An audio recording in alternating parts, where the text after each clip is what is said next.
के एसोसिएट के YouTube channel में आप सभी का स्वागत है। 30 जून 2023 को पैन को आधार कार्ड से लिंक करने की ये लास्ट डेट थी। जिस भी पर्सन ने अपने पैन कार्ड को आधार कार्ड से लिंक नहीं किया है तो अब उनके पैन कार्ड हो गए हैं इनऑपरेटिव। पैन कार्ड इनऑपरेटिव होने पर पर्सन को काफ़ी दिक्कतें आ रही है। वो दिक्कतें क्या है? वो अपना रिफंड क्लेम नहीं कर पा रहे, टीडीएस और टीसीएस उनका ज़्यादा कट रहा है, वो केवाईसी नहीं कर पा रहे, ऑनलाइन एप्लीकेशन में उनको काफ़ी दिक्कतें आ रही है। तो अब पर्सन को इन ऑपरेटिव से ऑपरेटिव करने के लिए क्या करना होगा?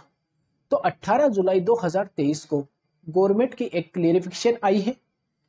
तो वो क्लेरिफिकेशन क्या है तो हम इस वीडियो में बताएंगे।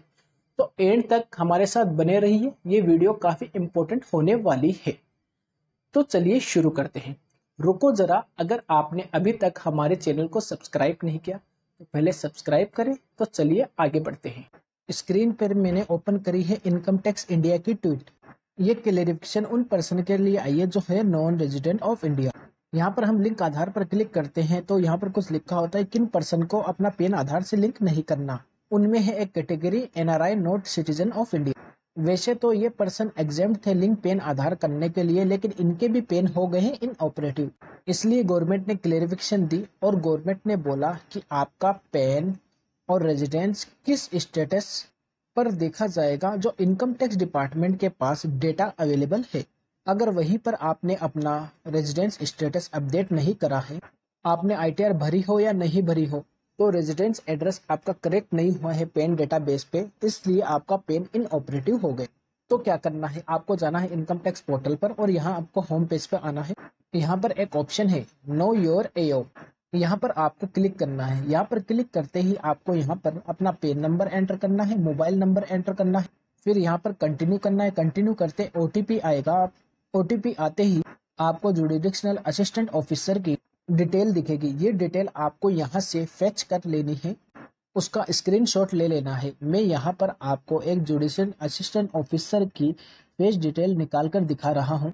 पेन डाल के, मोबाइल डाल के, ओटीपी जैसे एंटर करेंगे आपके सामने ये पेज आएगा। Know your judicial assistant officer, उनका यहाँ सारा डाटा आ रहा है। Assistant officer, range code, AO type, area code, tax payer jurisdictional, building name, email ID भी आ गई। आपको अब क्या करना है उसके लिए मैं पोर्टल पे आ गया हूँ। आज मैंने आर्टिकल तैयार करा है basis of tweet income tax department. Income tax department बोलता है कि concerns have been raised by certain NRI. बहुत सारे एनआरआई एंड ओसीआईज ने कंसर्न्स करे इनकम टैक्स डिपार्टमेंट के पास कि उनको तो पेन को आधार कार्ड से लिंक कराना मैंडेटरी नहीं था, एग्जाम्प्ट थे, फिर भी उनके पेन इनऑपरेटिव हो गए हैं, इनएक्टिव हो गए हैं। पेन होल्डर जिनके पेन अभी भी इनऑपरेटिव है, नॉट लिंकिंग पेन और आधार, अब उनको जानना है पेन के इनऑपरेटिव होने पर क्या कंसिस्टेंसी होगी। इसके लिए क्लेरिफिकेशन है। पहले एनआरआईज के लिए बताया। एनआरआई के लिए दो सिचुएशन दी गई है कि ऐसे एनआरआई जिनका अपना रेजिडेंशियल स्टेटस मैप कर रखा है, आईटीआर भी भर रखी है 3 असेसमेंट ईयर की, या फिर इंटीमेटेड कर रखा है रेजिडेंशियल स्टेटस अपने ऑफिसर को। अगर उन्होंने अपना ये क्राइटेरिया फॉलो नहीं करा है, ना ही अपना रेजिडेंशियल स्टेटस चेंज करा, ना ही अपना एओ को इन्फॉर्म किया, तो उनका पैन कार्ड इनऑपरेटिव हो गया क्योंकि उनका रेजिडेंशियल स्टेटस जो है रेजिडेंट आ गया। दूसरा केस ये आया जब उन्होंने अप्लाई किया था पेन के लिए, आईटीआर तो नहीं भरी, तो अप्लाई किया था पेन के लिए तो रेजिडेंस स्टेटस रेजिडेंट ही था, उसको चेंज नहीं किया और ना ही एओ को बताया। तो इस केस में भी रेजिडेंशियल स्टेटस रेजिडेंट होने की वजह से पेन इनऑपरेटिव हो गया। अब क्या करना है उनको?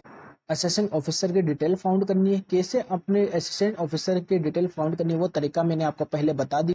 ऑफिसर की डिटेल निकालेंगे, फिर उनको अपना रेजिडेंस स्टेटस अपडेट करेंगे।